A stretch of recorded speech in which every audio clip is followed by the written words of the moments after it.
안녕하세요. 오늘도 사연 살롱을 찾아주셔서 감사합니다.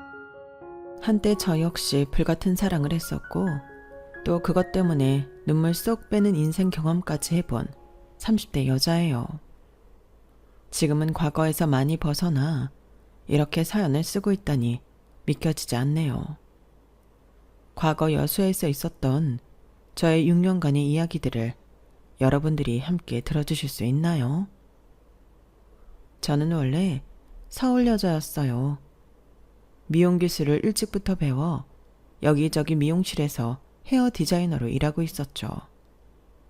고등학교 때부터 머리 손질을 시작했으니까 15년이 넘는 시간 동안 이 길만 걸어왔었어요. 저는 제 일에 자부심도 느끼고 만족하고 있었어요. 하지만 저도 모르는 사이 점점 번아웃이 왔던 것 같아요. 퇴근하는 길에 이유 없이 주저앉아 호흡곤란을 호소했었던 적도 있고 숨막히게 가슴이 답답해 앉은 자리에서 콜라 한 병을 원샷 했던 적도 있었죠. 저도 제가 왜 그런지 몰랐어요. 그러다 지인의 추천으로 정신건강의학과를 가게 되었고 거기서 저는 우울증과 공황장애 진단을 받게 되었어요. 최근 들어 손님의 컴플레인이 좀 있었고 그럴 때마다 제 실력이 최악으로 평가되는 것에 대한 스트레스가 컸거든요. 그냥 잘 견디면 넘어갈 줄 알았는데 날이 갈수록 호흡곤란, 두통, 가슴 답답함 증상을 더 자주 겪게 되었어요. 약을 계속 복용해도 상태가 좋아지지 않아 저는 결국 서울을 벗어나야겠다는 생각까지 하게 되었죠. 그것도 최대한 빨리 그리고 먼 곳으로 가고 싶었어요. 저는 어디로 가야 할지 고민하다 예전에 여행으로 갔던 여수가 떠올랐어요. 혼자 떠난 여행이었는데 가는 곳마다 너무 좋아서 행복한 추억을 많이 남긴 곳이었죠. 그저 그 이유였어요. 저는 일도 그만두고 간소한 짐만 챙겨 여수로 내려갔어요. 친구나 가족들은 제가 어떤 상태인지도 모르고 모두 저보고 미쳤다고 했죠. 저는 일일이 만나서 해명하고 싶지도 않았어요. 빨리 떠나고만 싶었어요. 여수에 도착하자마자 사이트에서 미리 봐둔 집들을 보러 다녔어요. 작고 정말 필요한 것들만 있는 집이었죠. 가장 마음에 드는 집을 계약하고 곧바로 바다를 향했어요. 가슴이 뻥 뚫리는 것 같았어요. 어쩌면 몇 달 뒤, 몇 주 뒤, 아니 당장 내일이라도 무작정 내려온 여수행을 후회할 수도 있었겠지만 전 그게 유일하게 제 앞에 놓인 동아줄이었어요. 다행히 저는 여수에서의 생활을 만족스럽게 적응해가고 있었어요. 한 달이나 두어 달은 일하지 않고 마냥 쉬기로 마음먹었어요. 맛집을 찾아다니거나 하루 종일 바다를 보며 제 생각을 정리하기도 했어요. 늘어지게 잠도 자고 하루 종일 걷기도 했죠. 오롯이 나만을 위한 시간을 가졌어요. 한 달 정도 이렇게 지내보니 건강 문제도 매우 좋아지더군요. 아직 가끔 공황이 와서 주저앉을 때가 있긴 했지만 그 횟수도 많이 줄고 가슴 답답한 것도 거의 없었거든요. 몸과 마음이 건강해지다 보니 자연스럽게 다시 일하고 싶은 욕구도 생겼어요. 다행히 미용실에 바로 취직이 되었어요. 서울에서보다 페이는 좀 낮았지만 전 아무래도 괜찮았어요. 처음 미용사가 되었을 때처럼 열정적으로 일을 하고 싶어졌어요. 의욕 넘치고 열심히 일하는 제 모습에 같이 일하는 동료들도 굉장히 협조해 했죠. 그렇게 여수에서의 1년이 흘러갔어요. 재미있게도 저는 낚시 동호회에도 들어가 주변에 친구들도 많아졌어요. 생각보다 낚시가 저와 잘 맞는 취미더라고요. 그렇게 다시 밝고 건강해진 제 모습에 스스로 너무 만족하고 있었죠. 그러다 한 남자를 알게 되었어요. 제게 머리를 하러 온 손님이었는데 스타일이 마음에 들었는지 단골이 되었죠. 자주 보다 보니 이것저것 나누는 얘기도 많아지고 밖에서 데이트하는 사이까지 된 거예요. 저보다 5살 어린 그 남자는 제가 정말 잘 대해줬어요. 본인도 살면서 이렇게 사랑하는 여자를 만나본 적이 없다면서 적극적으로 사랑을 표현해왔어요. 교제를 시작하고 4개월쯤 되었을 무렵이었어요. 은세야, 우리 결혼하자. 뭐? 우리 아직 반년도 안 만났어. 무슨 결혼이야. 나 도저히 안 되겠어. 너 없이는 안 될 것 같아. 더 연애해도 어차피 너랑 결혼할 건데 그냥 빨리 하고 싶어. 결혼하자. 남자는 불도저 같았어요. 당시 제 나이는 34, 남자는 29이었어요. 남자와의 연애는 과거의 남자친구들이 전혀 기억이 나지 않을 정도로 좋았어요. 남자 역시 여수 사람은 아니었고 다른 지역에서 건너와 헬스장을 운영하고 있었죠. 그 남자와의 시간이 너무 행복했어요. 어리고 잘생긴 데다 몸도 좋고 제게만 헌신하는 남자를 만난 것도 행운인데 그런 그가 제게 빨리 결혼하자고 조르다니 꿈만 같더군요. 왕규야, 나 너랑 같이 낚시 즐기고 싶어. 자기도 동호회 들어오면 안 돼? 그럴까? 알았어. 제 부탁에 남자는 기꺼이 동호회에도 들어왔고 낚시라는 공통 취미까지 생기니 더할 나위 없이 좋았어요. 동호회 안에서도 모두 저희 커플을 부러워했죠. 왕규랑 은세는 진짜 잘 어울린다. 둘 다 선남선녀인데다 어쩜 저렇게 서로 눈에서 꿀이 뚝뚝 떨어져? 너무 부러워서 질투나네. 다 은세가 저한테 잘하니까 저도 더 잘해주고 싶은 거예요. 어머머, 완규 말하는 거 너무 스윗한 거 아니야? 은세 완전 행복하겠다. 저희는 교제 후 결혼까지 초고속으로 8개월밖에 걸리지 않았어요. 여수라는 이 먼 곳까지 와서 제 짝을 만나게 되다니 꿈만 같았어요. 우리의 신혼은 연애의 연장선이었어요. 너무 행복했어요. 자기야, 나 1인 헤어샵 해볼까? 1인 헤어샵? 직원 안 두고 나 혼자 하는 거야. 한 명씩만 예약제로 받으니까 가게도 그렇게 클 필요 없고. 그런데 주변에 1인 샵이 조금씩 늘어나고 있거든. 그래서 좀 차별화를 둬서 메이크업까지 같이 하면 어떨까 싶어. 그거 좋은 생각이다. 머리랑 화장을 한 곳에서 해결할 수 있다니. 그런데 자기 메이크업은 잘해? 아니, 그래서 배워볼까 하고. 이제부터? 자기한테 조금 미안하지만 나 제대로 메이크업 배울 때까지만 좀 고생해주면 안 될까? 미용실 하면서 배우면 너무 오래 걸릴 것 같아. 일 그만두고 빨리 열심히 배워서 내 가게 오픈하는 게 여러모로 나을 것 같아. 자기 생각은 어때? 그래, 뭐 하나 제대로 배우려면 일하면서 하기에는 좀 그렇지. 자기 부담 갖지 말고 열심히 배워. 내가 더 부지런하게 돈 벌게. 정말? 와, 너무 고마워. 자기는 진짜 천사야. 나 정말 자기 사랑해. 우리 부부인데 자기 일이 내 일이고 그런 거지. 뭘 이런 걸로 고마워해. 학원부터 얼른 알아보고 미용실에도 일 그만둔다고 얘기해야지. 알았어. 제가 공부하는 동안 남편이 외벌이로 힘들어하지는 않을까 하는 생각에 망설였던 것이 무색하게 적극적으로 서포트를 해주겠다고 약속하더군요. 저는 미용실을 그만두고 바로 메이크업을 배우는 학원에 등록했어요. 아무래도 그동안 머리를 만지는 직업을 했었다 보니 다른 학생들보다 빨리 배워갔고 감각도 좋다는 칭찬을 많이 받았어요. 그렇게 뿌듯한 5개월간의 수강 코스를 마치게 되었어요. 다행히 그동안 남편 헬스장도 운영이 잘 돼서 둘 다 크게 돈 걱정은 하지 않았어요. 자기야, 정말 고마워.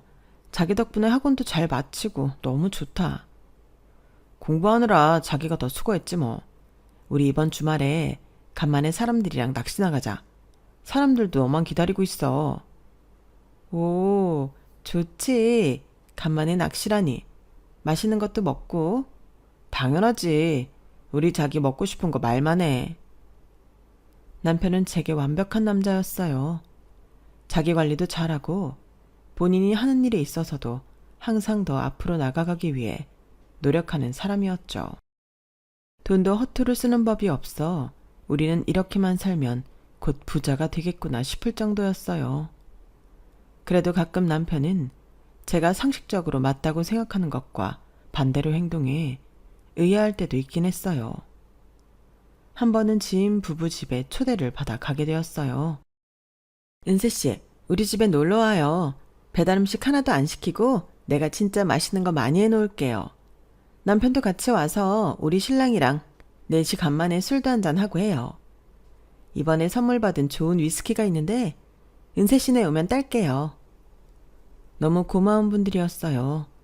제가 여수에 와서 처음 사귄 지인이었거든요. 주말에 가기로 약속을 하고 당장 아침 남편에게 말했어요. 자기야, 우리 이따 언니네 가기 전에 뭐 사갈까? 저기 빵집 가서 맛있는 케이크랑 디저트 이것저것 사갈까? 아니면 마트 가서 과일 바구니 큰 거를 하나 가져갈까? 응? 그런 걸 왜 사가? 왜 사가긴. 우리를 언니네 집에 초대해 주셨잖아. 맛있는 것도 엄청 많이 준비해 주신다고 했어. 그럼 우리가 예의상 선물 정도는 사가는 게 맞잖아. 빈손으로 거기를 어떻게 가? 글쎄, 난 좀 이해가 안 되는데. 그쪽에서 우리를 초대한 거잖아. 그런데 왜 우리가 선물을 사가야 되는 거지? 난 잘 모르겠네. 남편은 간혹 저런 황당한 말들로 저를 당황시켰어요.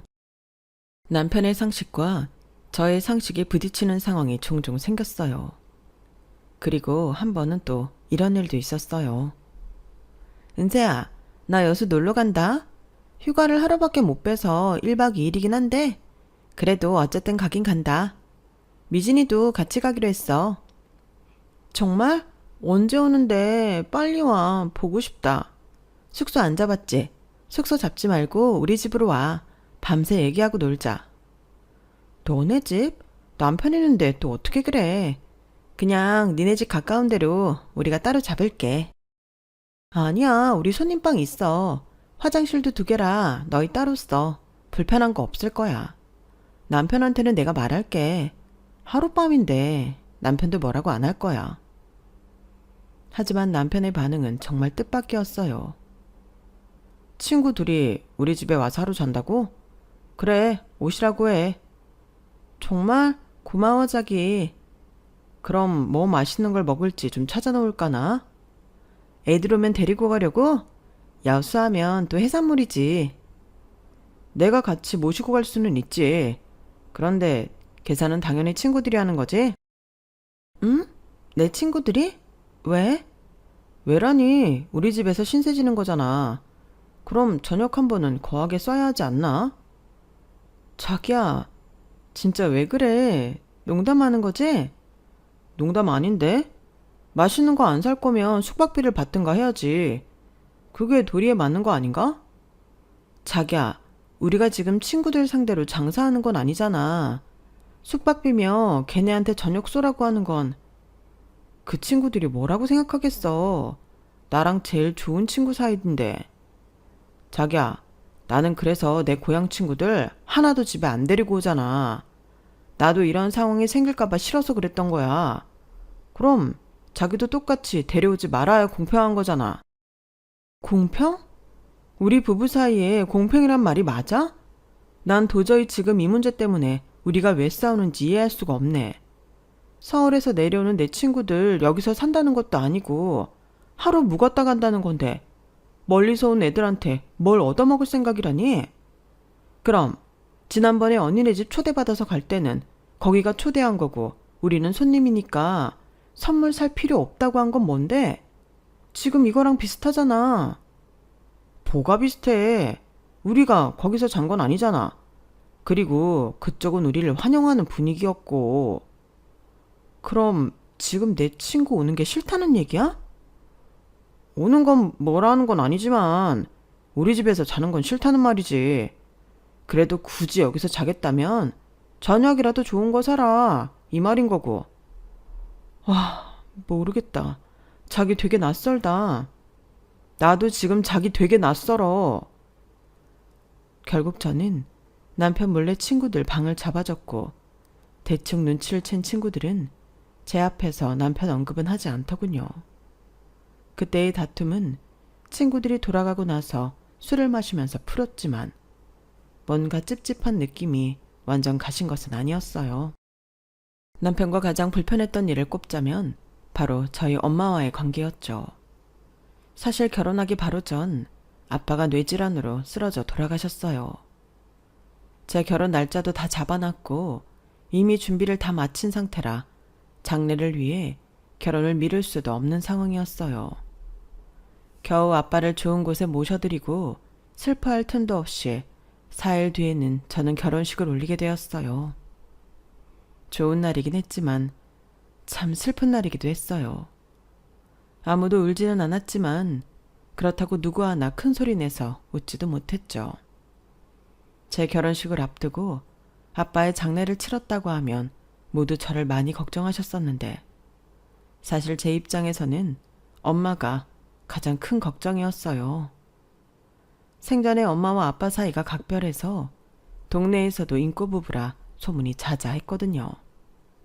어딜 가든 아직 둘이 손잡고 다니고 나이가 60이 다 됐는데도 꽁냥꽁냥 하는 모습이 불륜 커플로 오해하기 십상이라고 농담처럼 말하기도 했었죠. 그러니 아빠를 떠나보낸 엄마는 완전 생기를 잃어버렸어요. 일주일 상간에 살도 많이 빠지셨고요. 제 결혼식 때도 고운 한복과 화장이 보이지 않을 정도로 엄마 얼굴은 어두웠어요. 남편은 그런 엄마를 이해한다고 말은 했지만 솔직히 겉과 속이 좀 다른 느낌이었어요.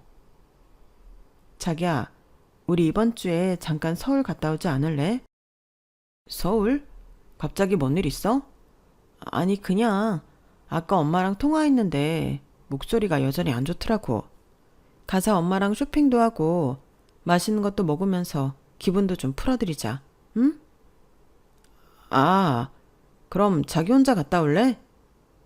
왜? 자기 다른 일 있어? 주말에 헬스장 상담 오겠다고 하신 분들 예약건이 많아서 매니저 혼자서는 안 될 것 같아. 내가 옆에 있어야지. 그럼 평일에 당일로라도 잠깐 같이 갔다 오자. 그냥 자기 다녀와. 나중에 알고 보니 예약 상담이 많다는 것도 다 거짓이었고 심지어 동호회 사람들이랑 낚시를 다녀왔더군요. 자기 진짜 너무한 거 아니야? 왜 거짓말을 해? 자기야, 내 말 들어봐. 난 자기를 위해서 그렇게 한 거야. 뭐? 뭐가 나를 위한 건데? 솔직히 내가 장모님한테 가기 싫다. 이랬으면 자기가 더 상처받았을걸? 내가 거짓말한 거 자체를 놓고 보면 잘못했지만 그 전에 자기를 배려해서 했다는 것만 좀 알아줘. 변명치고는 너무 치사하다. 정말이야. 그리고 내가 같이 가는 것보다는 자기랑 장모님 둘이 시간 보내는 게 더 편하잖아. 우리 엄마랑 있는 게 그렇게나 불편해? 불편하지. 우리 엄마는 아니니까. 뭐? 그럼 자기 헬스장 회원들은 어떻게 그렇게 잘 대해? 그건 일이잖아. 돈이랑 관련 있는 거고. 그렇게 다른 상황을 억지로 연관시키지 마. 우리 엄마가 불편하고 같이 있는 시간이 싫다고 너무 솔직히 말하니 오히려 제가 더 말문이 막히더군요. 얼마 후 엄마와 일이 드디어 크게 터지고 말았죠. 엄마, 이 시간에 무슨 일이야? 아직 안 잤어? 은세야. 엄마, 왜 울어? 무슨 일 있어? 아빠가 너무 보고 싶어. 아빠 보내고 네 집에서 한 번도 맘 편히 잡은 적이 없어. 혼자 지내니까 너무 마음이 쓸쓸해. 엄마, 울지 마. 내가 거기까지 생각을 못했네. 미안해. 엄마랑 아빠가 둘이 알콩달콩 살던 그 집에서 이제 엄마 혼자인데 내가 더 잘 챙겼어야 하는데 너무 미안해 엄마. 그날 밤 전화를 끊고 저는 한숨도 이룰 수가 없었어요. 마음이 먹먹해지고 어떻게 해야 하나 고민이 됐죠. 그러다 남편에게 의논을 했어요. 자기야, 있잖아. 우리 엄마. 장모님 왜? 아무래도 거기서 둘이 지내시다가 혼자 계시려니까 많이 힘든가 봐. 집을 좀 줄여서 이사를 시켜드렸으면 하는데, 그 전에 한 3달 정도 여기 내려와서 마음 좀 다독여드리면 안 될까? 엄마 성격에 오래도 안 있으려고 하실 거야. 그냥 지금 엄마가 너무 힘들어하니까 여기서 머리도 식히고 바닷바람도 쐬고 하면 다시 시작할 용기가 좀 생기지 않을까 싶어서. 나도 처음 여수 오기 전에 많이 힘들었는데 지금 아주 좋아졌잖아. 그래서 우리 집에 와서 지내시게 하겠다는 거야? 조금만 이해해주면 안 될까? 남편의 얼굴이 매우 심각해지더군요. 자기야, 기분 나빠하지 말고 들어. 난 예전에도 말했지만 장모님 너무 불편해. 남편 이름 마음 이해하지만 그 슬픈 마음이 우리한테까지 영향을 줄까봐 그래. 슬픈 마음이 영향을 준다고? 난 지금 자기랑 둘이 너무 좋아. 그런데 장모님이 오신다고 하면 신경 써야 할 것도 많을 테고 불편해서 눈치도 볼 테고 그러다 자기랑 다툴 것 같고 그냥 장모님이 서울에서 혼자 잘 이겨낼 수 있는 다른 방법을 찾는 게 좋을 것 같아. 저는 어안이 벙벙했어요. 물론 장모와 한 집에서 지낸다는 것이 불편할 수는 있겠지만 우울증으로 너무 힘들어하는 엄마의 처지를 이렇게까지 외면할 줄은 몰랐거든요. 저한테는 한없이 다정하고 완박한 사람이었는데 제3자가 끼는 일에는 예외 없이 이기적인 모습이 튀어나오더군요. 자기 마음은 알겠는데 지금 엄마가 정말 많이 힘들어해. 딱 3달만 이해해주면 안 될까? 3일이고 3달이고 난 내키지가 않네. 만약에 그러다 여수 좋다고 아예 오시면 어떡할 건데? 자기나 나도 연구 없이 왔다가 여기 좋아서 눌러 앉은 거잖아. 만약에 그런 일이 정말 생기면 그때는 엄마가 집을 따로 구해서 살아야겠지. 나는 자기 그렇게까지 생각하는 줄 몰랐네. 따로 구해도 어쨌든 같은 여수에 있는 거잖아. 서울에 있을 때보다 만나는 빈도수도 자연스럽게 높아질 거고. 저는 정말 기가 차서 아무 대꾸도 할 수가 없었어요. 그러자 남편이 본인이 이겼다고 생각했는지 아예 쐐기를 박더군요. 자기야, 나는 만약에 우리 엄마가 여수 온다고 해도 말릴 거야. 떨어져 산 지 오래돼서 만나도 잠깐 반가운 거지. 같이 오래 있다 보면 싸움만 난다니까. 자기도 분명히 장모님이랑 그럴 거야. 나는 정말 자기 사랑해. 자기랑 평생 이렇게 둘이 살고 싶어. 아기? 난 필요 없어. 자기만 내 옆에 있으면 돼. 우리 영원히 서로만 보고 살자. 내 말 무슨 말인지 알지?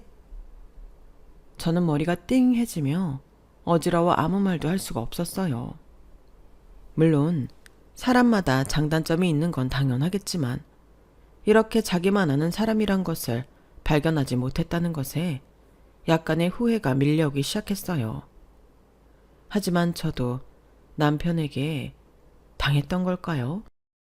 쇠뇌라는 걸요. 그래, 저 사람이 지금 나한테 너무 몰빵을 해서 그래. 결혼한 지 얼마 되지도 않았고 둘만의 시간을 더 즐기고 싶은 거겠지. 이런 시간은 다시 오지 않을 테니까. 하긴 나도 시어머니가 똑같은 일 생겨서 여수 내려와 산다고 생각하면 엄청 반갑지는 않잖아. 내가 애초부터 남편을 너무 높게 평가했던 게 잘못일 수도 있어. 내가 나만의 성향을 갖고 있듯 이것도 저 사람만의 성향인 거지. 다름을 인정하자. 남편이라고 나랑 똑같은 사람이 될 수는 없는 거잖아. 이제 다른 걸 깨달았으니까 맞춰가도록 노력하자. 저는 제 행복하고 완벽한 결혼 생활에 금이 가는 것이 미치도록 싫었어요. 어쩌면 짧은 연애 기간에 그 사람한테 너무 푹 빠져 잘 알지도 못한 채 결혼해서 이런 문제가 생긴 것일 수도 있지만 제 스스로의 선택이 잘못됐다는 걸 인정하기 싫었어요. 결국 엄마가 내려오는 일은 무산되었고 제가 여기서 할 수 있는 일은 엄마에게 더 자주 연락하는 것 뿐이었죠. 그런 일이 있는 와중에 저는 1인 샵을 어찌저찌 해서 오픈하게 되었어요. 작은 샵이지만 저 혼자이기 때문에 바쁜 일이 많아졌어요. 제가 많이 지쳐할 때면 남편은 적극적으로 도와주고는 했어요. 그런 그의 모습을 보며 저는 또 생각했죠. 그래, 저 사람 저렇게 내 일이라면 발벗고 나서서 도와주는 사람인데 나를 정말 사랑하는 사람인 건 맞잖아. 나도 저희랑 저 사람도 나랑 결혼한 거지. 아무리 결혼이 가족끼리 만남이라고 해도 저 사람한테는 그냥 내가 온 우주인가 봐. 엄마나 지인 일은 더 이상 서운해하지 말자. 나한테 잘하는 게 제일이지. 뭐 다른 게 있겠어? 저는 계속해서 남편에 대한 찝찝함을 털어버리려고 스스로 합리화를 했어요. 제 샵도 손님이 조금씩 많아지고 남편 헬스장 역시 꾸준히 잘 되면서 저희는 경제적으로 크게 나쁘지 않았어요. 그러다 보니 자연스럽게 우리는 집에 대해서 대화를 나누게 됐죠. 자기야, 우리 여기 전세잖아. 이제 슬슬 자가 알아보는 게 어떨까? 너무 좋지. 그렇잖아도 저기 H동에 바다 앞에 지었다는 새 아파트 대단지 홍보하더라고.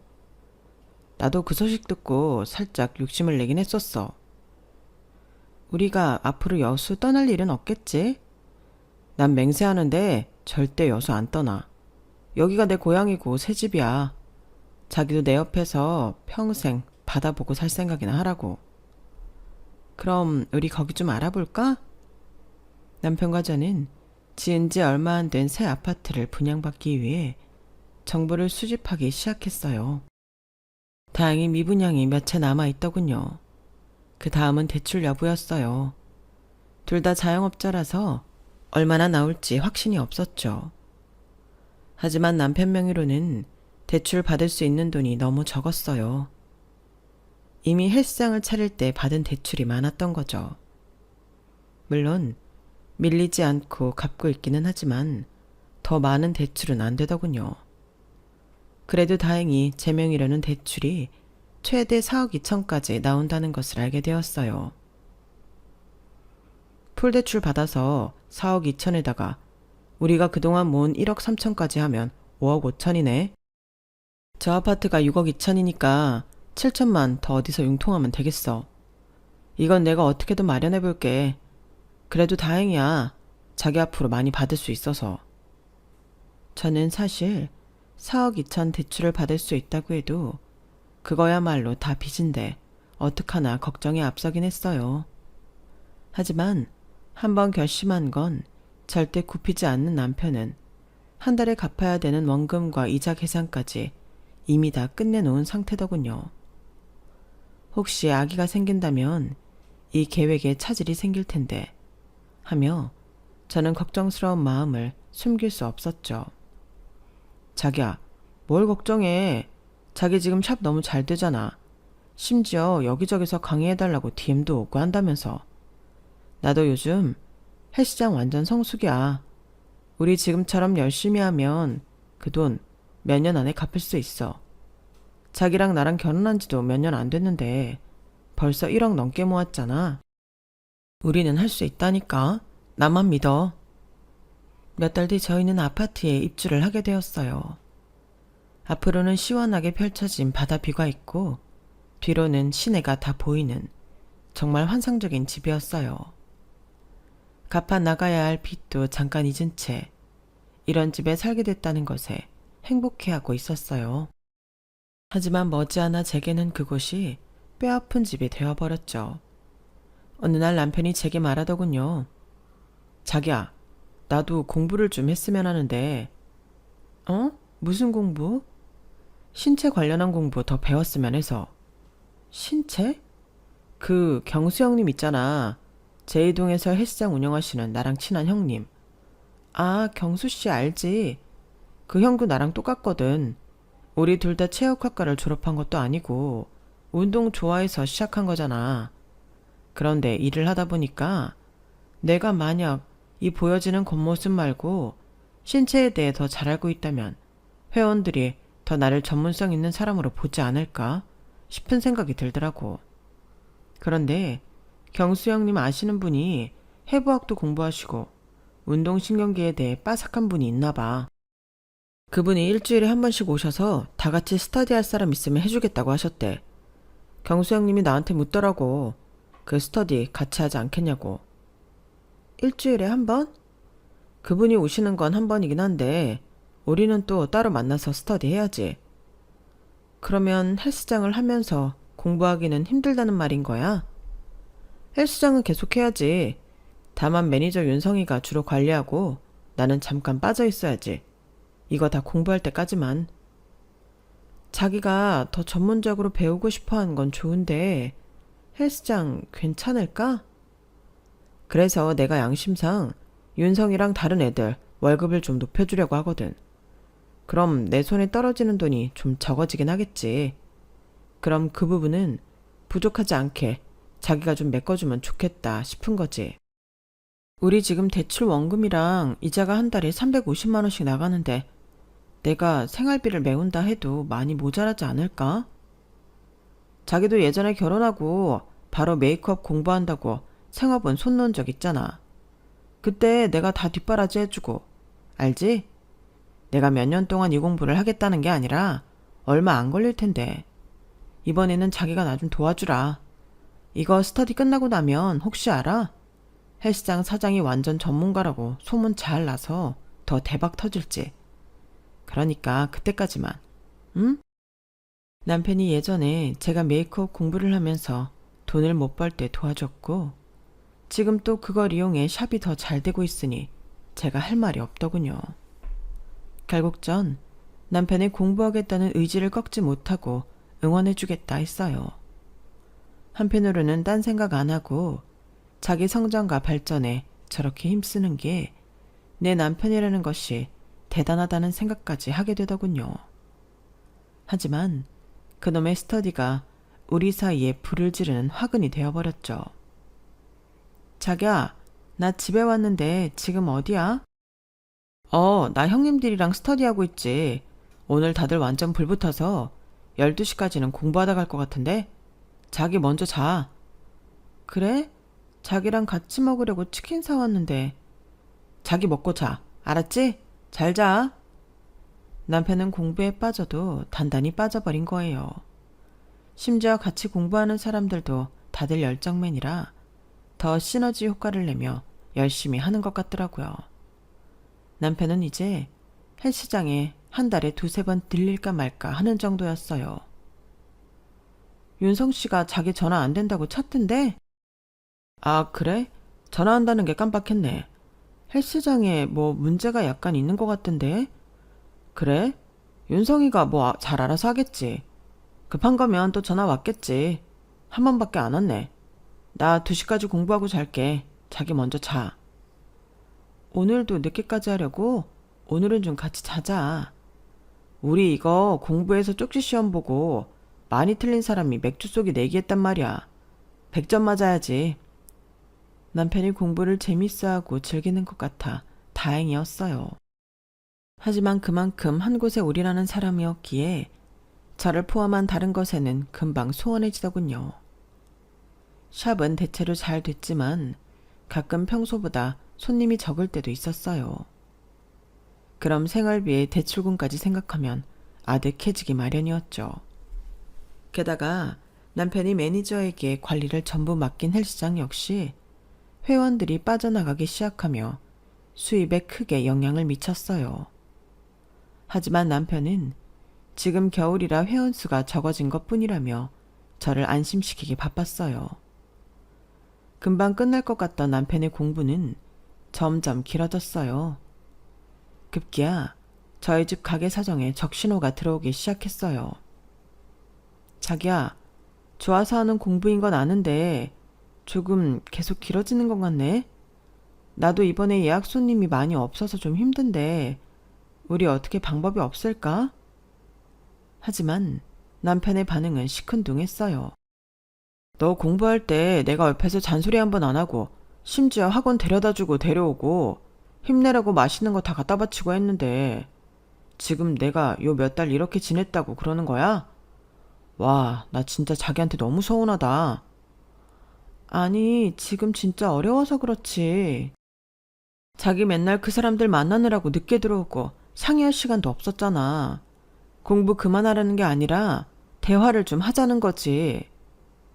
남편과의 싸움은 잦아졌고 급기야 저는 스트레스가 극에 달하고 말았어요. 결국 서울을 떠나게 만들었던 공황장애와 우울증이 저를 다시 덮치고 말았어요. 퇴근 후 길가에 쓰러진 저는 응급실에 실려오고 말았죠. 연락이 갔을 텐데도 2시간이나 더 있다 온 남편은 손에는 책이 들려있더군요. 자기야, 나 손 좀 잡아줘. 저는 울면서 그에게 애원했어요. 알았어. 그런데 나 이쪽 손은 책 넘겨야 되니까 이렇게 잡아줄게. 응급실에서도 남편은 제 한 손만 무성의하게 잡은 채 책에서 시선을 떼지 않았어요. 저는 너무 절망스러웠어요. 그에게 우선순위가 바뀐 거죠. 응급실 일로 저는 많은 생각을 했고 남편과 간절하게 헤어지고 싶어졌어요. 경주마처럼 앞만 보고 달리면서 주변은 살피지 않는 그 사람이 갑자기 너무 낯설고 숨이 막히더군요. 게다가 공황과 우울증을 여수와서 다 극복했다고 생각했는데 또 겪게 되다니요. 그 후로도 남편은 스터디 사람들과 어울리면 저를 방치하다시피 했어요. 저는 결심했어요. 우리의 4번째 결혼기념일에 그와 좋은 곳에서 외식을 하기로 했죠. 우리 이렇게 밖에서, 아니 같이 마주보고 밥 먹는 거 진짜 오랜만이네. 맨날 먹는 밥 뭐가 그렇게 중요한가? 그런데 이따가 밥 다 먹고 나 형님들 있는 데로 건너가서 맥주 한잔 마시고 들어갈 테니까 자기 택시 먼저 타고 집에 가. 알았지? 자기야, 우리 헤어지자. 뭐? 나 최근 2달 동안 살이 10kg 넘게 빠졌어. 자기 나한테 그런 얘기 하나도 안 해주더라. 지난번 응급실 실려갔을 때도 내가 자기한테 손 좀 꼭 잡아달라고, 나 좀 안아달라고 얼마나 애원했니? 그런데 자기는 책 봐야 된다고 나한테 소홀하게 굴었잖아. 나 요즘 다시 정신과 다녀. 그건 알아? 남편은 조용히 제 말을 다 듣고는 무덤덤하게 대답했어요. 그래, 이혼하자. 자기도 이걸 기다리고 있었던 거야? 아니? 그런데 나도 사람인지라 어느 정도 느끼고는 있었지. 서로 더 힘들어지기 전에 여기까지 하자. 저는 그날까지 끝까지 남편에게 어떤 사과나 위로도 받을 수 없었어요. 믿기 힘들더군요. 저만 바라보고 매일 사랑한다고 했던 사람이 저렇게 쉽게 차가워질 줄은. 세상이 무너지는 것 같았어요. 저 사람에게 나는 이제 더 이상 중요한 사람이 아니게 됐구나.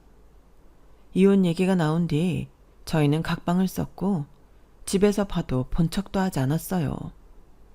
이혼 서류를 다 준비해 사인까지 마치고 법원에 섰어요. 숙려기간 동안에도 저희는 남처럼 지냈고 결국 이혼을 했어요.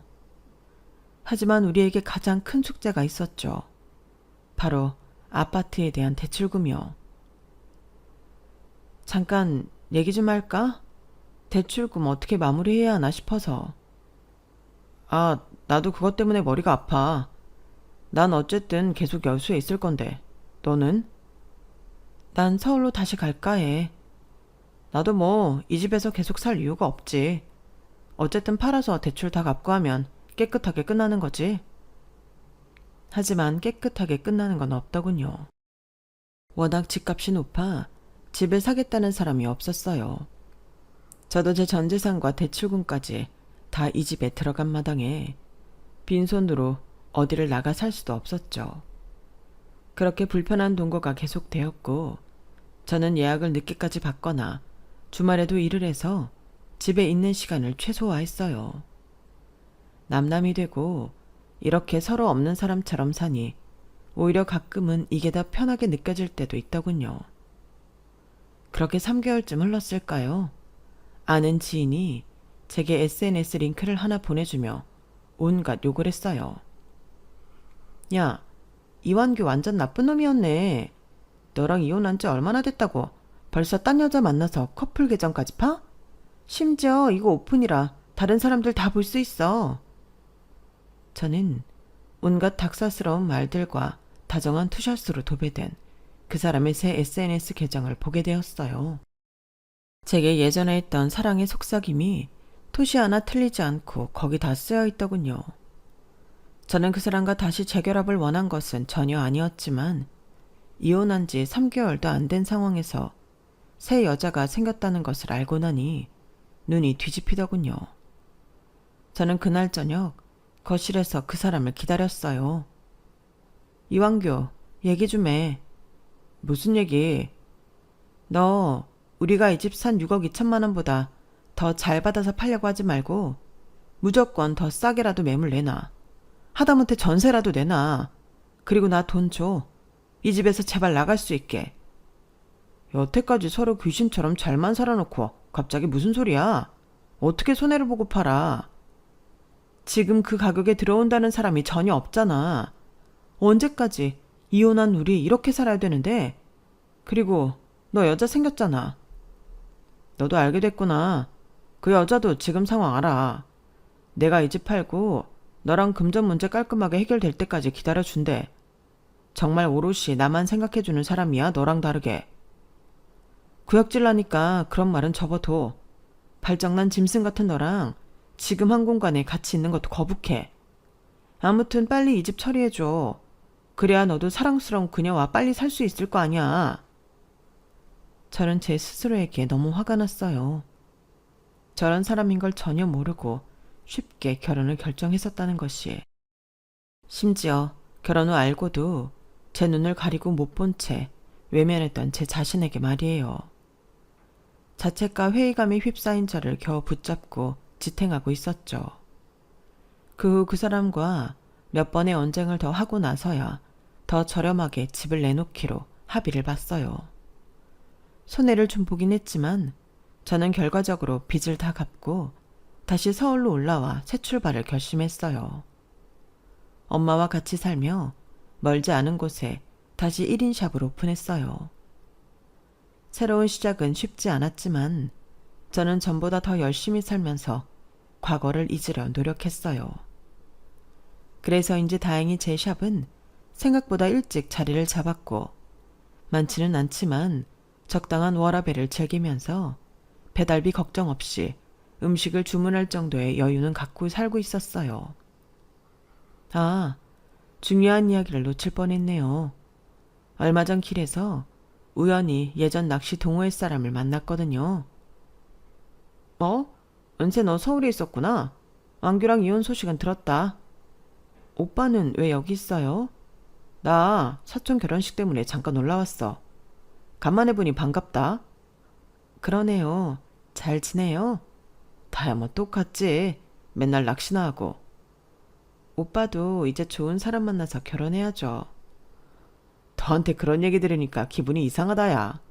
오빠도 참. 왕규 소식은 좀 들었어? 아니요, 전혀 몰라요. 에휴, 우리가 다 이모와 말했거든. 너같이 능력 있고 성격 좋은 여자 놓친 거 후회할 거라고. 너랑 깨지고 금방 만난 여자 있잖아.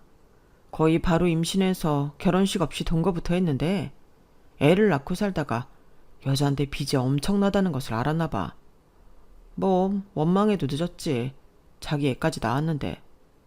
그래서 울며 겨자 먹기로 산다더라. 앞뒤 안 보고 자기만 아는 사람이 애가 있다고 그 빚 많은 여자를 그냥 떠안았다고요?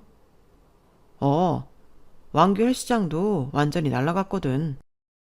그거 더 잘되게 해보겠다고 스터디인가 뭐에 미쳐서 다니다가 밑에 애들이 다 해먹고 톡 꼈다고 하더라고. 뭐 그 전부터 관리 부실로 회원 계속 빠져나가는데 신경도 안 쓰고. 아무튼 지도 이제 다 잃으니까 그 여자라도 옆에 두고 사는가 보더라고. 걔한테는 미안하지만 속으로 참 네가 헤어진 게 다행이다 싶더라고. 제 얘기 듣고 보니 어떠세요? 자기 관리와 발전의 완벽을 기했던 한 남자가 옆에 있는 사람의 소중함을 잊고 살다 마주한 현실. 정말 놀랍지 않나요? 저는 본인 스스로의 성장도 좋지만 내 곁에 있는 이들을 살피면서 챙기고 감사할 줄도 아는 삶을 배웠답니다. 앞으로도 배려하는 마음으로 살아가도록 노력해야겠습니다. 지금까지 제 이야기 들어주셔서 고맙습니다. 건강이 최고예요. 건강하시고 항상 행복하세요. 여러분, 사연 댓글에 응원과 현명한 조언 부탁드려요. 좋아요와 구독은 저에게 큰 힘이 됩니다. 오늘도 좋은 일 가득하세요.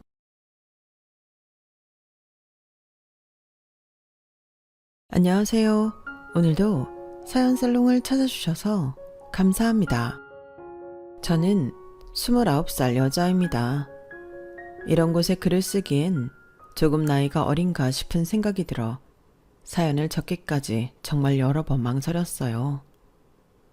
요즘은 결혼 정년기가 예전에 비해 폭넓어졌다 보니 제 또래 친구들이 많이 보는 채널이나 사이트에 글을 올리기에는 많이 공감을 못 받을 것 같아서 그래도 결혼에 있어서는 인생 선배님들이 많은 이곳에 글을 올려보기로 마음을 먹었습니다. 사연 적어주신 분들을 보니 이미 결혼 N년 차인 분들도 많으시고 손주까지 있으신 분들도 많으셔서 제가 겪은 일은 조금 하찮게 느껴지실지도 모르겠어요.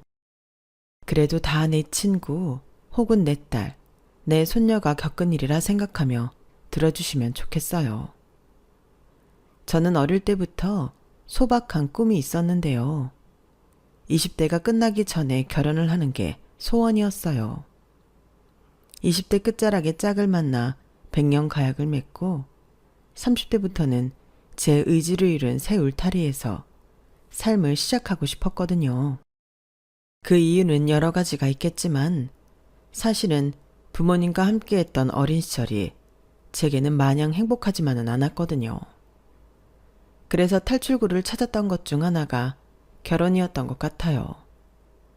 부모님은 제가 어릴 때 많이 싸우셨고 집에 있으면 늘 불안하고 지치는 마음에 저는 고등학생 때부터 독립을 꿈꿨어요.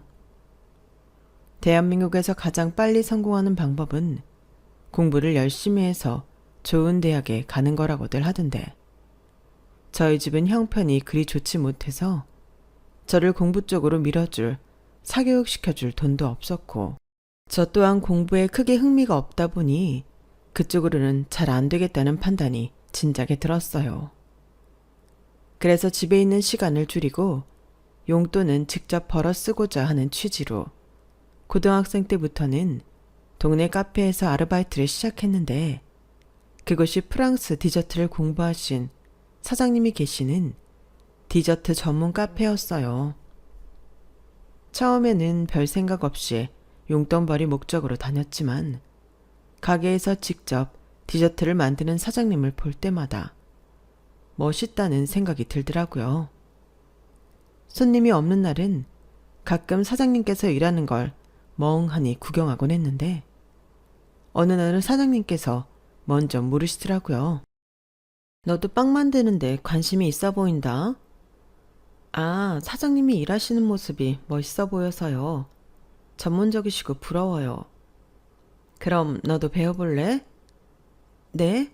제가요? 너 하고 싶은 거 없어서 고민이라며. 나한테 배워서 내 밑에서 일 좀 하든지. 그래도 돼요? 가르쳐 주시면 저는 너무 감사하죠. 나도 제자를 길러보고 싶다는 생각은 늘 했었으니까. 대신 나도 공짜로 가르쳐 주겠다는 건 아니야. 내 밑에서 적어도 5년은 일해라. 그럼 다 가르쳐 줄게. 당연하죠. 가르쳐 주신다는데 뭐든 할게요. 감사합니다, 사장님. 정말 감사합니다.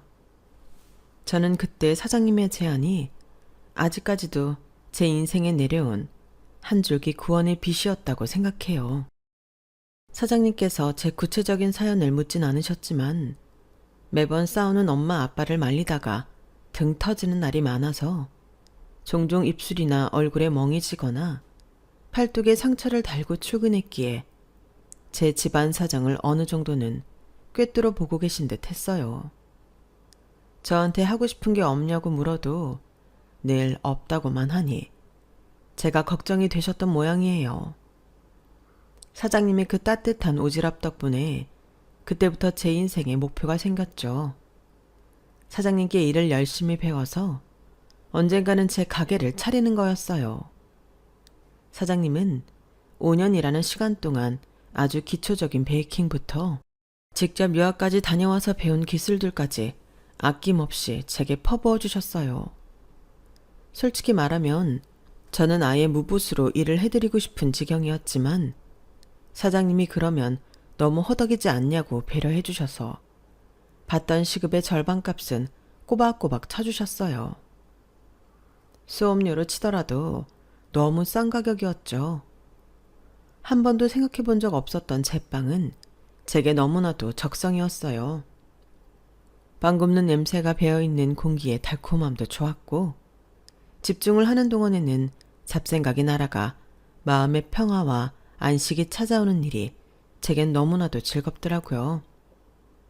가게 문을 닫고 나서도 사장님은 제가 충분히 연습할 수 있도록 공간을 내주셨어요. 그래서인지 정말 저도 제 가게 같은 마음으로 일했어요. 가게에 애정을 갖고 외국에서 오래 살다 오신 사장님께서는 잘 모르시는 SNS 홍보법도 그때 트렌드에 맞게 알려드리면서 가게는 더더욱 잘 되었죠. 그렇게 제가 26살쯤 되었을까요? 사장님께서는 독립을 제안하셨어요. 네가 내 밑에 들어와서 일한 나이가 18이었으니까 벌써 8년이나 같이 일을 했다. 그중에 알바만 했던 기간을 빼도 벌써 6년이 넘었어. 남들은 대학교 갈 시간에 대학도 안 가고 열심히 배웠으니 이제는 독립을 하고도 남는 시기라고 생각한다. 아이, 아직 제가 독립하려면 멀었죠. 아직은 자금도 많이 부족하고. 자금은 네 퇴직금도 내가 챙겨줄 거고 그동안 보수 덜 받은 걸 내가 다 모아뒀으니 걱정 말고 보태 쓰렴. 나도 내 제자가 직접 차린 가게가 보고 싶어서 그래. 사장님께서는 제가 그동안 덜 받고 일했던 알바비를 한 푼도 안 쓰고 다 그대로 모아두셨더라고요. 거기다 생각지도 못했던 퇴직금까지 챙겨주시니 생각보다 금액이 꽤 됐어요. 언젠가는 독립을 해야겠다는 생각은 있었지만 그렇게 일찍은 아니었는데 사장님 덕분에 용기 내서 또 다른 도전을 할 수 있게 되었죠. 제가 생각한 건 테이크아웃을 전문으로 하는 빵집이었어요. 사장님이 운영하시던 카페처럼 앉아서 먹고 갈 수 있는 가게를 차릴 수 있었다면 좋았겠지만 그러기엔 세도 너무 비싸고 인건비도 들어서 많이 부담스럽더라고요. 그래서 큰 회사들이 많이 들어와 있는 동네 부근에 식사 대용 토스트나 샌드위치를 주력으로 팔면서 제가 개발한 시그니처 메뉴들을 팔아보기로 했어요. 처음에는 전략이 먹혔는지 아침 식사 대용으로 팔던 메뉴들이 잘 팔려서 주로 그걸로 매출을 냈는데 나중에는 단골 손님들이 회사에 입소문을 내주셨는지 제가 한두 가지씩 끼워 팔던 시그니처 메뉴들이나 디저트들이 잘 팔리기 시작하더라고요. 직장인들 출근 시간대나 점심시간대에만 장사가 잘 됐었는데 나중에는 시그니처 빵과 디저트들이 인기가 더 많아져서 퇴근하고도 제 빵을 사가는 분들이 많아지셨어요. 그러더니 언젠가부터는 점심시간대에 하루치 준비했던 빵이 소진되는 일도 종종 생기더군요. 야, 역시 내 제자가 만든 가게라 그런지 인기가 엄청나구만. 맨날 내 가게 옆에 차리라고 했는데 그랬으면 아주 우리 집이 큰일 났겠어. 헤이, 스승님 따라가려면 멀었죠. 저는 그래봤자 작은 구멍가게인데요. 그게 더 무서운 거야. 손님들이 정말 맛만 보고 찾는 거니까. 아무튼 배울 때도 실력이 빨리 는다 생각했는데 확실히 재능이 있네. 네가 잘된 모습 보니 참 좋다. 열심히 해봐. 네, 감사합니다. 제가 정말 잊지 않고 언젠가 은혜 갚을게요, 스승님. 은혜는 무슨, 나도 어디 자랑하고 다닐 만한 제자가 필요해서 키운 거니까 허튼 생각 말고 그냥 잘 살아. 그게 은혜 갚는 거다. 말씀은 그렇게 나무라듯 하셨지만 가게를 둘러보시는 스승님은 기분이 정말 좋아 보이셨어요. 저를 워낙 어릴 때부터 봐오신 분이고 한 번도 제게 구체적인 집안 사정을 먼저 묻진 않으셨지만 이상하게도 함께 있으면 마음이 편안해서 저도 모르게 이것저것 말하게 되는 제 주변에 딱 한 분 있는 진짜 어른이셨어요. 나중에 들어보니 애가 착하고 성실하긴 한데 꿈도 없고 목표도 없고 그렇다고 집안에서 신경 써주지도 않는 것 같아서 마음이 많이 쓰였다고 하시더라고요. 저대로 컸다간 인간 안 되겠다는 생각이 들어서 괜찮은 청소년 한번 쭉 알바생으로 쓰면서 가르쳐보자 싶었다고 하셨어요. 가게가 잘 될 때마다 스승님이 제일 생각나는 건 어쩔 수 없더라고요. 제 성공의 절반 이상이 스승님 덕분이었으니까요. 매출이 잘 나온 달은 생각날 때마다 선물도 보내고 퇴근하고 스승님네 카페에도 자주 놀러 갔어요. 제 성공을 진심으로 축하해 주는 건 스승님 뿐이었어요. 일이 잘 풀리기 전에는 일을 어떻게 하면 잘 풀리게 할 수 있을까 집중하고 고민하느라 미처 몰랐던 것들이 보이기 시작했거든요. 사람이 잘 되기 시작하니까 그전에는 아무리 주변에 제가 뭘 하는지 말하고 다녀도 관심을 안 주던 사람들이 관심을 주기 시작하더라고요. 가게를 차리고 나서는 경제적으로 독립이 가능해져서 집을 나와 자취방을 구했는데 부모님은 그때부터 제가 돈이 생겼다고 생각하신 건지 그제서야 제가 하는 일에 관심을 갖기 시작하더라고요. 너 그 알바하던 곳 사장한테 배워서 가게 차린 거냐? 엄마는 가게 차린 지가 언젠데 그런 걸 이제 물어보세요. 아니, 난 네가 알바나 하다가 헛된 꿈 꾸고 대출받은 줄 알았지. 사고나 안 치면 다행이라 생각했는데 집을 나간다 하니 그래도 돈이 좀 되나 싶어서. 가게는 좀 잘 되나 보지? 저를 한 번도 그렇게 반짝이는 눈으로 봐준 적 없던 엄마께서 눈을 빛내면서 물어보시는데 그때부터 이유 모를 불안감이 엄습해서 저도 모르게 거짓말이 튀어나왔어요. 그렇게 잘 되는 건 아니고요. 그냥 제 입에 풀 칠할 정도는 돼요. 아, 그래? 뭐 적자만 아니면 됐지. 열심히 해봐. 요즘은 1인 가게 내서 잘 되는 사람은 엄청 잘 되더라. 가게 차리는데 도움은커녕 제가 뭘 하고 다니는지 관심도 없던 부모님이 저러시니 좀 기가 막히더라고요. 부모님뿐만 아니라 친구도 마찬가지였어요. 저는 대학도 안 갔고 고등학교 때도 막판에는 베이킹 배우고 일한다고 바빠서 친구들과 보내는 시간이 확연히 적었거든요. 그래서 제가 남아있는 친구는 딱 한 명 있었어요. 중학교 3학년 때 만나서 같은 고등학교로 올라가면서 쭉 친했던 친구였어요. 그 친구네 집도 저희 집안과 분위기가 좀 비슷한데 수학여행 때 어쩌다 단둘이 이야기 나누게 되었다가 서로의 사정을 깊숙이 알게 된 계기가 되어서 저에 대해 누구보다 제일 잘 알고 있는 친구가 되었어요. 그때는 감수성도 한참 예민할 나이고 아무리 노력해도 나아지지 않는 환경 때문에 우울하고 불안한 날들을 보내고 있던 터라 저와 처지가 비슷한 친구가 있다는 게 참 큰 위안이 되었던 것 같아요. 그건 아마 친구도 마찬가지였을 거예요. 저희는 누구보다 서로가 잘 되길 응원해주며 자랐지만 사실은 서로의 불행에 약간의 위로를 받고 있었던 것 같아요. 나만 이렇게 힘들게 살고 있지 않구나. 그런 생각으로 이루어진 싸구려 위안을요.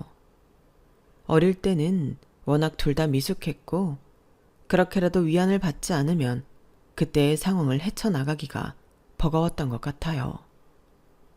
저도 학생 때야 그런 생각을 했다지만 크면서 제 할 일 찾고 바쁘게 살다 보니 그런 감정은 금방 휘발되고 친구와 저 둘 다 정말 잘 됐으면 좋겠다는 마음만 자연스럽게 남게 됐죠. 이제는 둘 다 과거의 상처에 그만 발목 잡혔으면 하는 마음이 컸다고 해야 할까요? 친구도 처음엔 제가 베이킹을 배워보겠다고 했을 때 저를 누구보다 지지하고 응원해주고 지켜봐줬지만 막상 제가 잘 되는 것 같으니 태도가 조금 변하는 것 같았어요. 지연아, 우리 만난 지 너무 오래된 거 아니야? 가게 차리고 더 바빠진 것 같아. 보고 싶다. 만나야지. 맞다. 내가 연락한다는 게 정신없어서 깜빡했네. 언제 시간 괜찮아? 안 그래도 나 평일에 연차 한번 쓸까 했거든? 너 평일에도 시간 돼? 보통 평일 장사를 했나? 아, 우리 가게가 직장인 손님이 많아서 보통 평일 장사기는 한데 3시 이후로는 괜찮을 것 같아. 그때 만날래? 3시? 가게를 그렇게 빨리 닫아서 장사가 돼? 아, 전에 말했던 것 같긴 한데 잘 기억 안 나지? 원래는 8시까지 했는데 요즘은 장사가 잘 돼서 3시면 거의 하루치 준비한 빵은 다 팔리더라고. 날마다 조금씩 다르긴 하지만. 뭐? 가게 잘 된다고는 들었지만 그 정도야? 나 그럼 니네 가게 놀러 갈래. 기다렸다가 너 퇴근하면 같이 놀러 가자. 그래, 그러자 그럼. 그렇게 친구가 놀러 온 날 가게는 2시쯤 모든 빵이 소진됐어요. 친구는 눈이 튀어나올 것처럼 커져서는 비어있는 진열대를 빤히 보더라고요. 아니, 이 정도면 진짜 엄청난 맛집 아니야? 왜 말 안 했어? 말은 다 했는데 그땐 네가 반응이 없길래 관심이 별로 없나 보다 했지. 아니, 이 정도인 줄은 몰랐지. 이렇게 잘 되는 집은 흔치 않잖아. 생각해보니 너 베이킹 초반에 연습할 때 말고는 네가 만든 빵을 먹어본 적이 없네. 나 만들어줘. 나 먹어볼래. 제일 친하다는 친구라는 애가 이제 와서 일하는 게 조금 제 입장에서는 어이가 없긴 했지만 남이 하는 일이니 그럴 수 있다 싶어서 그땐 그냥 넘어갔어요. 그런데 그날 이후부터 친구가 제가 하는 일에 관심을 갖기 시작하면서 뭔가 묘하게 태도가 바뀌더라고요. 평소 같으면 제가 한 번 사면 같이 사던 애가 언젠가부터 계산을 할 때가 되면 슬쩍 뒤에 빠져 있는다든지 정산을 해준다며 한 번에 계산해달라더니 금액을 계산해서 보내줘도 돈을 은근슬쩍 안 보내고 까먹은 척 한다든지 은은하게 스트레스를 주더라고요. 그것뿐만이 아니었어요. 은근히 이런 것들이 쌓여 한 소리 따끔하게 해야겠다 싶을 때쯤이 오면 갑자기 태세를 전환해 불쌍한 척을 해왔어요. 너 잘 사는 거 보니 좋긴 한데 가끔 우울하다. 왜 그래? 무슨 일 있어? 아니, 우리 어떻게 보면 되게 비슷한 처지였잖아. 그래서 서로 공감하면서 친해졌던 거고. 근데 네가 잘 되면서부터 좀 변한 것 같아서 내가 무슨 말을 해도 잘 공감도 못하는 것 같고. 그게 무슨 소리야? 내가 네 말에 공감을 잘 안 해줬다니. 정말이야? 아니, 뭐 상황이 좋아졌으니 그럴 수 있다고는 생각해. 그래도 내가 무슨 일 생기면 도와줄 거지? 당연하지. 그걸 말이라고. 도움 필요하면 말해. 그 친구가 그렇게 서운하다고 할 때마다 처음엔 저도 어쩔 줄을 몰랐어요. 저조차도 스스로 이렇게까지 잘 될 줄 몰랐기 때문에 제 환경이 변하면서 이렇게까지 주변에도 변화가 생길 줄은 몰랐던 거죠. 적응이 안 되는 부분도 많고 저도 인간이다 보니 감정적으로 서운하고 이해 안 되는 점도 많았어요. 그래도 이게 다 제가 잘 풀리면서 생기는 부작용 정도라고 생각하면 그렇게 기분이 나쁘지만도 않더라고요. 최대한 주어진 상황을 긍정적으로 받아들이려고 노력했던 것 같아요. 그러던 어느 날이었어요. 친구가 남자를 하나 소개시켜주겠다고 하더라고요. 내가 자주 간다고 했던 엄청 인심 좋은 카페 사장님 기억나? 아니, 내가 가는 시간대에는 사장님이 일하셔서 늘 아들이 없었는데 저번에 그분 아들이 카페에 와서 봤는데 너무 괜찮더라고. 근데 딱 보니까 네 생각이 나더라. 너도 카페 일도 해봤고 지금도 베이커리 하니까 어떻게 보면 비슷한 업종이잖아. 내가 너 얘기하니까 사장님이 너무 좋아하시던데 아들 한번 만나볼래?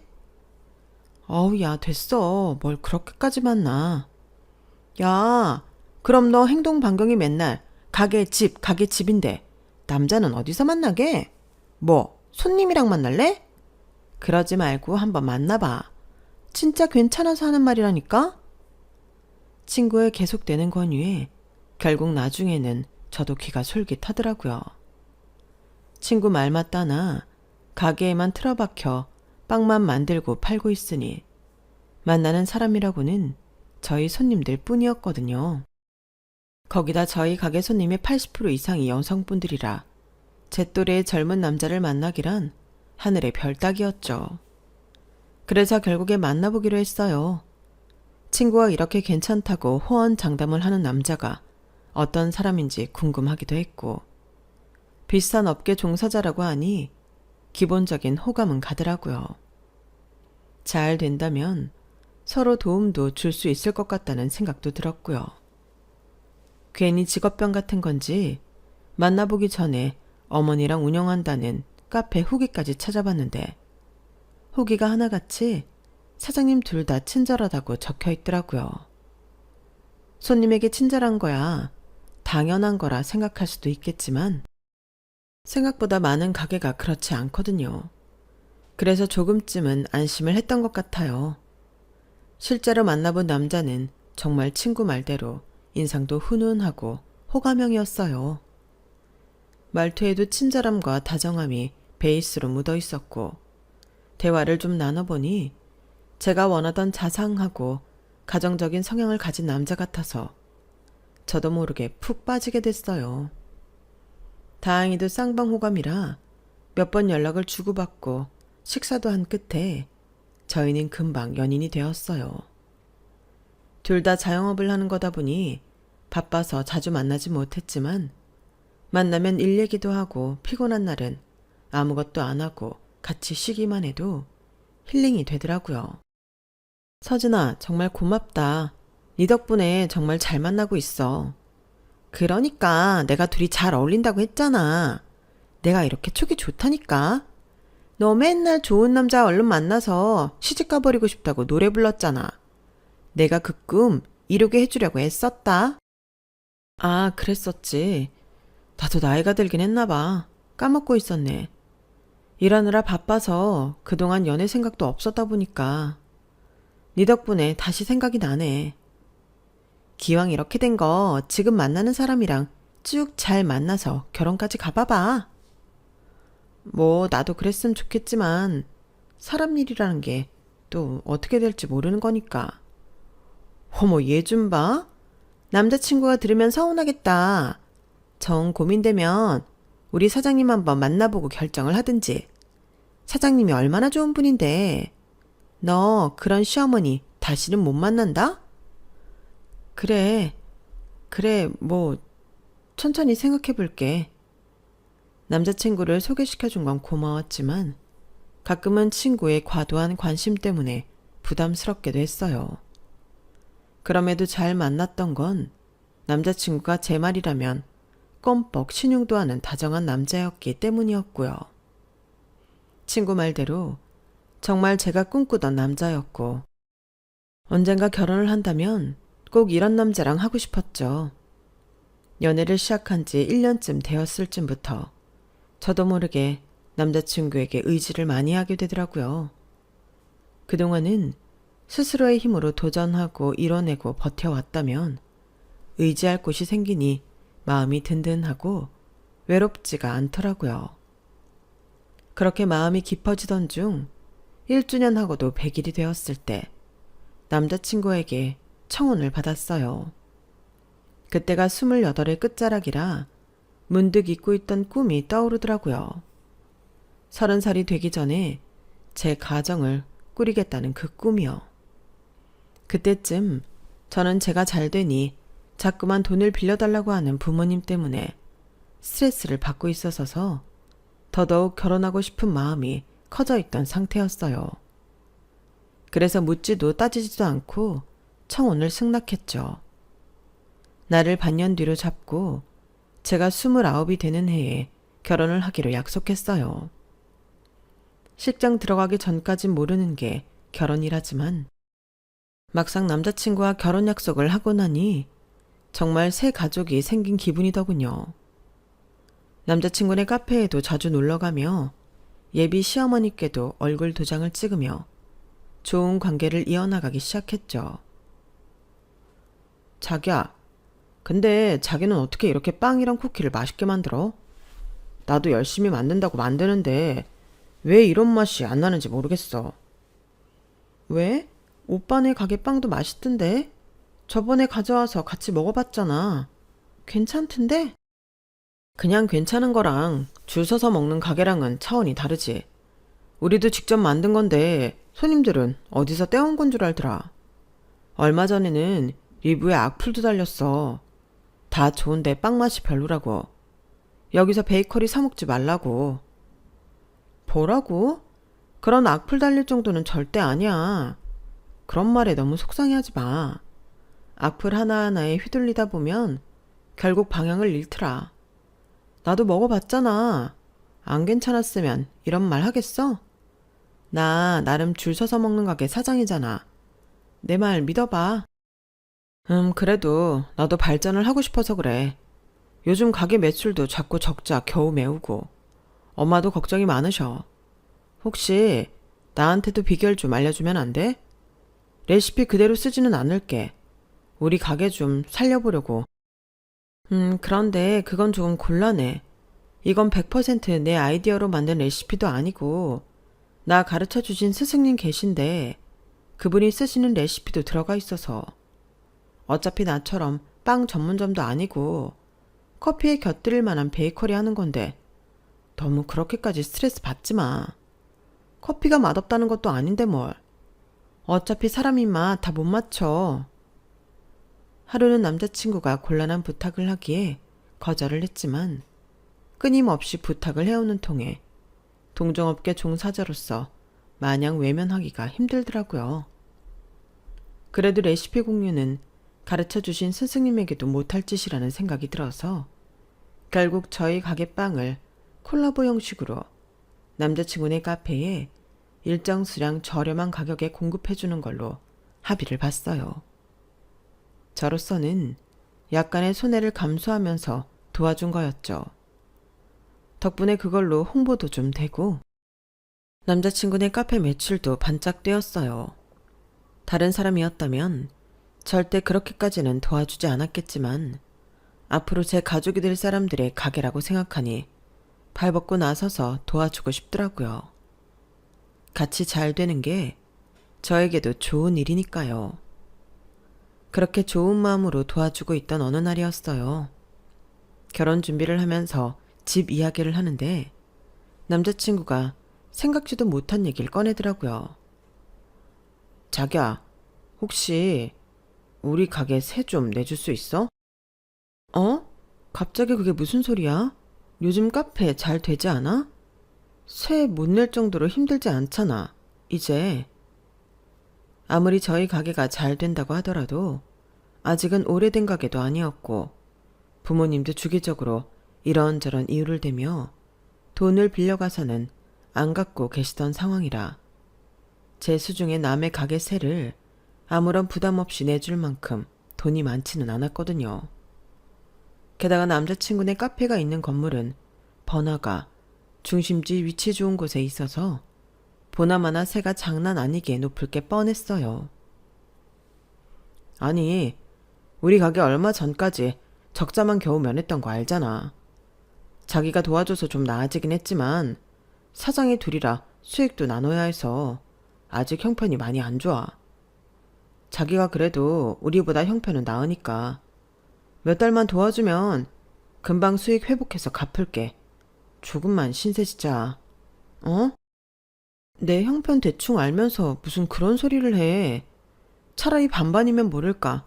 나 혼자는 힘들 것 같아. 그리고 난 도와줄 수 있는 만큼 도와준 것 같은데? 에이, 그렇게 말하면 좀 서운하지. 우리가 그렇게 레시피 좀 공유해달라고 했는데 영업 비밀이라고 끝까지 안 알려줬으면서. 그러게, 우리가 좀 알려달라 할 때 알려줬으면 여기까진 안 왔을 거 아니야. 우리 이제 곧 결혼도 할 건데 카페 잘 되면 당신한테도 좋은 거 아니야? 솔직히 나도 그렇고 엄마도 그렇고 당신 너무 이럴 때 성그니까 야속하더라. 내가 왜 그런지 다 설명해 줬잖아. 나 혼자 개발한 게 아니라니까. 만 연구는 사실 가게마다 다 다르게 스스로의 특색이 있는 거지. 내 레시피도 스승님이 알려주신 거에서 약간 차별화를 둔 거야. 그런데 지금 오빠랑 어머니가 그렇게 연구할 시간이 있어? 난 없어 보이는데. 내 레시피 갖다 쓸 거면 내 가게는 특색이 없어지잖아. 사람들이 같은 맛이면 빵이랑 커피 다 앉아서 먹고 갈 수 있는 곳을 선호하겠어? 테이크아웃을 선호하겠어? 우리 가게들이 서로 위치가 그렇게 먼 것도 아닌데 당연히 우리 쪽 매출이 저조해지겠지. 아무리 가족이어도 지킬 건 지켜줘야지. 내가 도움을 아예 안 준 것도 아니고 그런 소리 듣기엔 나도 억울해. 나도 우리 가게 좀 손해보면서까지 도와준 건데. 최근 몇 달 동안 남자친구네 가게에 공급해줄 물량을 만드느라 시간적으로도 육체적으로도 많은 지원을 아끼지 않는 것에 비해 제게 떨어지는 수익은 적었기 때문에 그런 비난을 듣는 게 제 입장에서 너무 억울하더라고요. 제가 눈물까지 글썽이자 여기서 멈춰야겠다 싶었는지 남자친구가 금방 저를 끌어안고 토닥여줬어요. 알겠어. 미안해. 당신도 혼자 가게 운영한다고 힘들 텐데 우리 나중에 결혼하면 가게에 합치던지 할까? 그건 됐어. 그 와중에도 은근슬쩍 싫은 제안을 던지는 남자친구의 말에 거절은 확실히 했네요. 그런데 뭔가 그때부터 찜찜하다는 기분이 들긴 했던 것 같아요. 그리고 며칠 후에 스승님께 오랜만에 전화가 왔어요. 재현아, 잘 지내지? 네. 제가 먼저 연락을 드렸어야 했는데 요즘 결혼 준비로 바쁘고 정신이 없어서요. 죄송해요. 아니야, 그거야 이해하지. 그런데 다른 게 아니라 너 결혼한다는 사람 말이야. 그 사람 가게에서 네 빵을 판다길래 얼마 전에 그 동네에 갈 일이 있어서 그 카페에서 약속을 잡았었거든. 거기 여 사장님이 너네 시어머니 될 사람 맞지? 네, 맞아요. 그런데 그게 왜요? 스승님 입에서 나온 말은 충격적이었어요. 스승님이 친구분과 약속을 잡은 그날 카페에서 주문을 하려고 보니 저희 시어머니 친구분들이 와서 수다를 떨고 있다고 하시더라고요. 스승님이 그분들 옆 테이블이셨는데 시어머니가 일하시는 동안 그분들끼리 이야기한 내용을 어쩌다 보니 엿듣게 됐는데 도저히 그냥 지나칠 이야기가 아니라서 저에게 연락하셨다고 했어요. 여기 빵이 쟤네 며느리네 빵이라며? 맛있긴 엄청 맛있네. 왜 줄 서서 먹는지 알겠다. 그러게. 그 기집애는 그냥 카페 합쳐서 여기 와서 빵이나 만들지. 왜 자기 가게를 굳이 하겠다고서는. 아무튼 요즘 애들이 억세긴 억세. 자기도 사장 소리 듣고 싶은가 보지. 누가 시댁에서 종노릇이나 하고 싶겠어. 그래도 걔가 돈은 많다니까. 아들내미 팔자는 핀 거지. 이번에 며느리 아니었음 새도 못 냈을 뻔했다더라. 이 집안 식구들은 어떻게든 뭐 며느리한테 비를 붙어서라도 살아남네. 아무튼 내 친구라지만 대단하긴 해. 그니까 며느리만 불쌍하지. 이 집안 돈줄로 쓸 미래 같은 건 꿈에도 모르고 있겠지. 솔직히 내 딸 같았으면 이런 돈밖에 모르는 집구석에 시집 오는 거 뜯어 말렸어. 모르니까 못 뜯어 말리는 거지. 지금은 살살 구슬르고 있다잖아. 아들 시켜서 레시피 뺏어오려다 실패해서 지금 여기서 빵들만 파는 거래. 와, 진짜? 그래도 며느리가 아주 바보는 아니네. 나중 가면 모르지 어떻게 될지. 대충 이런 내용들을 엿들었다고 하셨어요. 저는 듣고도 믿기지가 않아서 쉽사리 대답을 못하겠더라고요. 정말이에요? 확실히 제 얘기가 맞는 거죠? 나도 처음엔 긴가민가 해서 친구랑 대화도 멈추고 들었어. 그런데 빵 얘기하며 거기 사장님이 일 끝나고 그 테이블에 앉아서 우리 며느리 어쩌고 하면서 이야기하는 거 보니까 아무리 봐도 맞는 것 같더라고. 혹시나 싶어서 사진도 찍어왔어. 이 사람 맞지? 스승님이 보낸 사진 속엔 친구분들과 즐겁게 웃고 있는 시어머니가 계셨어요. 전화를 끊고 나서는 정말 착잡하더라고요. 제 결혼 소식을 저희 부모님보다도 기뻐해 주신 게 스승님이었어요. 괜히 저런 말씀을 하실 분도 아니었고 확실하지도 않은 얘기를 하실 분은 더욱 아니었어요. 하지만 너무 받아들이기 힘든 이야기를 들으니 사람 뇌라는 게 자꾸 저도 모르게 좋은 쪽으로 합리화를 시키려고 노력을 하더라고요. 스승님이 저를 위해 전해주신 말을 의심하는 건 아니지만 말이라는 게 뉘앙스가 아다르고 다른 거니까 뭔가 분명 다른 뜻이 있었을 거라는 생각을 했어요. 돈 잘 버는 며느리가 있다고 하니 친구분들이 시기를 해서 괜히 저런 말씀을 나눈 걸 수도 있고 여러 가지 경우의 수가 떠오르더라고요. 그래도 결혼은 신중해야 하는 만큼 의심의 끈은 놓지 않았어요. 그런데 그날로부터 그리 머지않아 진실이란 건 결국 밝혀지더라고요. 스승님께 그 말을 들은 후부터 괜히 시댁이 더 신경 쓰여서 더 자주 찾아뵈었거든요. 뭔가 꼬투리 생길 게 보이면 바로 파혼을 하기 위함이었죠. 부모님에게 늘 발목 잡히고 시달리고 있는 것만 해도 힘든데 저야 한순간 잘못된 선택으로 인해 그런 식구를 더 늘리고 싶진 않았거든요. 그런데 그렇게 자주 찾아뵀음에도 시댁에서는 이상한 기운이 전혀 없었어요. 전처럼 늘 저를 따뜻하게 대해주셨고 제게 뭔가를 더 바라거나 하는 기색도 전혀 없으셨죠. 그래서 저도 모르게 시간이 지날수록 긴장을 좀 늦췄던 것 같아요. 그러던 중에 결혼식 날짜는 2주 전까지 바짝 다가왔어요. 그래도 스승님이 하셨던 말씀이 내심 마음에 계속 가시처럼 남아있어서 결혼 직전에 파혼하는 각오는 늘 하고 있었어요. 결혼하기 직전 마지막 가족 식사라며 시댁과 함께한 저녁 식사 때 그 가구가 빛을 발할 줄은 상상도 못했지만요. 분위기 좋은 곳에서 가서 식사를 하던 도중 어머님께서 어딘가에서 온 전화를 받으러 자리를 뜨셨어요. 그때까지만 해도 별 생각은 없었는데 화장실에 갔다가 어머님께서 전화하고 있는 목소리를 듣게 됐죠. 이대로라면 결혼할 것 같아. 근데 애가 생각보다 눈치가 좀 빠른 것 같더라고. 그래서 이때까지 아무 말 안 했는데 오늘 마지막으로 한 번 더 얘기 꺼내보라 하려고. 돈 많은 애들이 더 무섭다더니 얘도 뜯어내려니까 장난이 아니다. 그치? 잘 되면 당연히 네 목도 챙겨줄게. 그런 걱정은 하지도 말어. 그때 등골이 싸해지는 느낌이 들더라고요.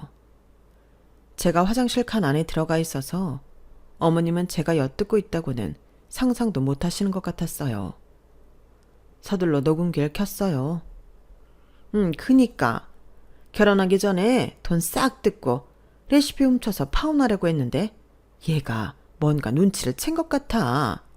우리 아들은 너랑 결혼을 시켜야 하는데 이러다 아무것도 못 듣고 결혼부터 시켜야 될 판인가봐 걱정이네. 아니 혼인신고는 걱정 마. 일부러 주변에 청첩장도 별로 안 뿌렸으니까. 우리 집 며느리는 당연히 너지. 네가 이런 태아를 낚아놨는데.